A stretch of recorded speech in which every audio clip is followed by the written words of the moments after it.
Hey there guys, recently a longtime subscriber and member of my Discord, Bazan, asked me what my daily routine in Guild Wars 2 was. How do I keep enjoying myself, especially after all those years of playing? This is actually a really good question since I don't really stick to one daily routine. I have a few daily routines. There are a lot of daily activities you can do in Guild Wars 2, not just the dailies you see in your achievement panel. According to the Guild Wars 2 efficiency website, there are currently 270 daily achievements and craftables you can make each day. Let that sink in for a second. So in this video I want to take you through my daily routine, but also give you some tips to make your daily routine profitable and, of course, where you should focus on. Dailies are not just for gold but also for achievement points, achievement progression and unlocking unique skins. Support me and my content. In the top left of this video you will see how to help the channel out. Let's start off with my daily routine. So I could tell you I start with the obvious daily achievements, but I'm actually not doing them. I currently set a goal for myself and it will help you later on in the video to set yours. My current goal is to get the runic cape that you get from strike mission, and in order to get that I have to complete a good number of strike missions that give me these misty cape scraps. Once I get 100 of these shards I get the mist cape and I can flex with it on other people in Lion's Arch. So as you might guess, getting 100 of these can take some time, and therefore I added strike missions to my daily routine. Per defeated boss I get at least one cape scrap. I'm quite sure that you can get more at some daily or weekly bosses, but the wiki does not disclose that yet. And sadly I did not manage to get this evidence on tape. Anyway, let's assume I got between 1 and 2 hours a day to play,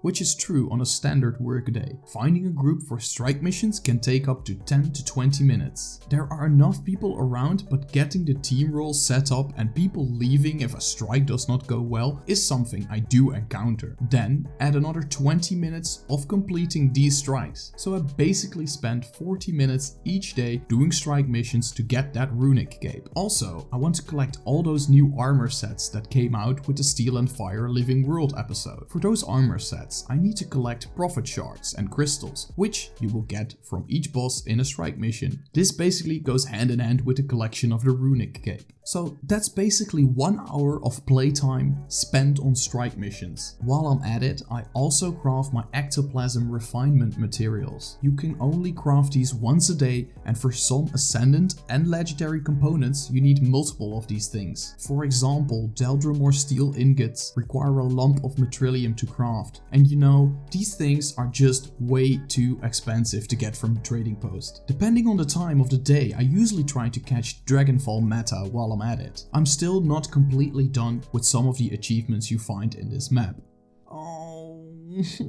Also, the volatile magic you get in this map can be exchanged for crafting materials, which I can use or sell on the trading post to make some money. Especially the tier 6 materials that you can get from the volatile magic vendor can really get you some good amount of money. When I don't feel like doing the Dragonfall or any other meta, I'm going to continue working on my legendary. My real life friend mentioned that Sunrise was actually a really cool sword. I know what you're thinking, do you have friends outside of Guild Wars? Yes, I know, it's a shocker, but we have to get used to it. Anyway, to finish the collection for the precursor weapon you need to collect all kinds of things. For example, 1,000 bandit crests from the silver wastes, which is easily done, but also 1,000 geodes from Drytop, which can be tedious. Wait, I only get 2 or 3 from this event? What? You can only obtain these through meta events in the Drytop area, which can take a long time, or through a PvP mastery track. But both of them take quite some time, you get the idea. That basically gets me to like 2 hours of game time.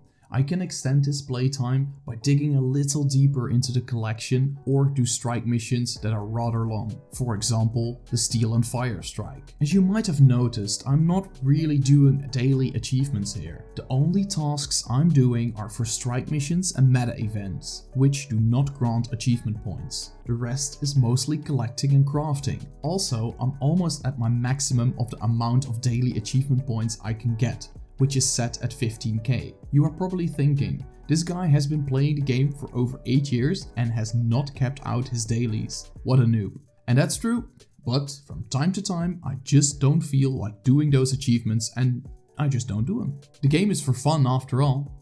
Now, we have talked enough about me, let's talk about you. How do you know what to do and spend your time fun but efficient? Alright, first you need to set some goals for yourself. What are the things you want to have in the game? Is it a legendary, you want a specific achievement, or you just want to make some money? If it's none of the above and you're new to the game, I would suggest doing your daily achievements. For players that have been playing the game for over 6 months, I'd say this should not take you more than 20 minutes if you do it efficiently. If you are new, I think these could take up to an hour or so, but the reward is quite alright. 2 gold and spirit shards, which can be used in higher level crafting. Do these dailies if you don't have anything special in mind or you just want to get some achievement points or gold. I dug a little deeper into daily quests in my achievement points farming guide. I don't want to repeat myself too much, so check out that video if you want more information on the map. Now let's say you want to craft a legendary weapon and you are doing this through the collection. If this is the case, it is good to look forward to the upcoming items and collectibles you will need for that legendary weapon. If you are a doofus like me, you will just focus on the things you currently need. You craft your daily ectoplasm refinements, do something else in between and log out again. Then, when you are done with that item, after a couple of days, you need a ton of geodes.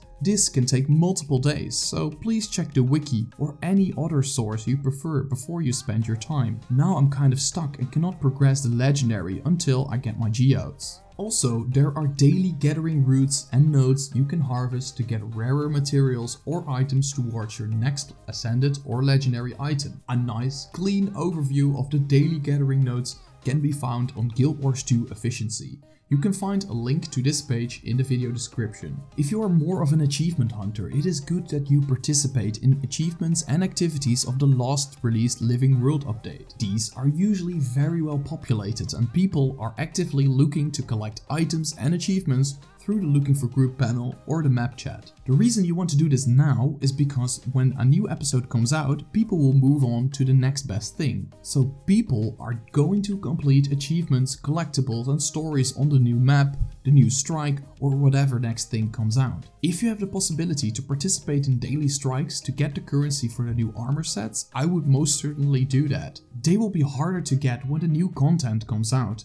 And like I said before, I try to participate in these types of content daily. I usually save harder achievements for the weekends where I have more time to complete them in an afternoon.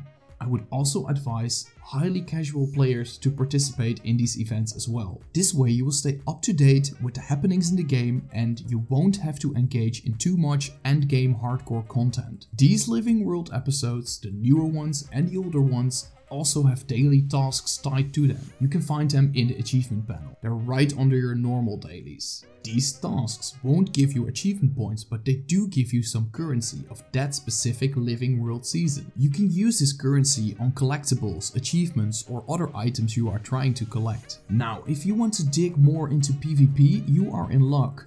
Doing PvP is one of my recommended methods on getting a lot of achievement points fast. Like I said before, I covered this in my achievement point hunting guide, but I will summarize it here real quick.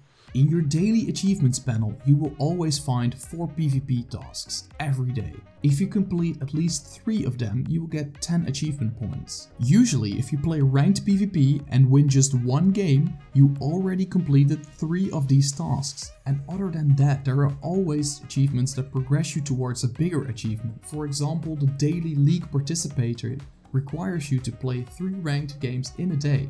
This usually won't take longer than 15 minutes per match. You have to do this a number of days, but you don't have to do it consecutively. Also, playing the same profession or just a few professions can easily progress you in a number of other achievements. When you complete all of these achievements, you get an item for the legendary PvP backpack. So if you are into PvP and working towards a unique legendary, make sure to add 3 daily ranked matches in your daily routine. The last activities you can put in your daily routine are bosses and meta events. I feel ashamed of mentioning this one because it has been overly mentioned by other guides, YouTubers and even in my own videos. But there is one good thing to know about these activities. All of them have a unique chest at the end which have some decent rewards. And next to that, these activities usually won't take longer than 15 minutes. So if you have an hour to play, you can, if you time it right, do 4 of them each day.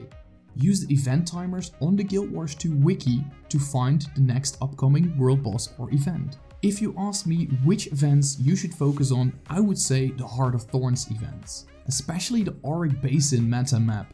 This is considered one of the better maps to make money and usually have a huge number of players that are participating in these events. There are also other maps like Dragonfall and the Silver Wastes, which can grant you a good profit, but they can be done multiple times each day. Rewards of these maps won't change much if you repeat them multiple times each day. The Hero's Choice chest you get from the Auric Basin map can only be acquired once from the Grand Exalted chests each day. So let's summarize all of this real quick. Are you new to the game and you don't really have a goal yet? Focus on your daily achievements. You want to craft a legendary soon? Make sure to craft your daily ectoplasm refinements. Also, participate in maps that provide currency you might need for your legendary precursor weapon.